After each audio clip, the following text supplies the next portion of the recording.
ಇವತ್ತು ನಾನು ನಿಮಗೆ ಸಿಲೆಬಸ್ ಹೇಳಲಿಕ್ಕೆ ಬರ್ತಾ ಇಲ್ಲ. ಯಾವ ಬುಕ್ ಓದಬೇಕು, ಹೇಗೆ ಓದಬೇಕು, ಅದು ಯಾವುದನ್ನು ನಾನು ಯೋಚನೆ ಮಾಡ್ತಾ ಇಲ್ಲ.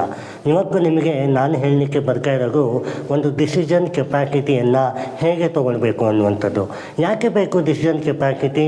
ನೀವು ಅಡ್ಮಿನಿಸ್ಟ್ರೇಟಿವ್ ಆಫೀಸರ್ಗಳಾಗಿರ್ಬೋದು ಅಥವಾ ಕ್ರಿಮಿನಿಯಲ್ ಸೊಸೈಟಿಯಲ್ಲಿ ಇರ್ಬೋದು. ನಿಮ್ಮ ಡೈಲಿ ಲೈಫಲ್ಲಿ ನೀವು ಏನು ಮಾಡ್ತೀರಿ ಅನ್ನುವ ಡಿಸಿಷನ್ ನೀವು ತೊಗೊಳ್ಲಿಕ್ಕಾಗಿಲ್ಲ ಅಂತಂದರೆ ಅದರ ಅರ್ಥ ನೀವು don't have clarity in your life ಅಂತ.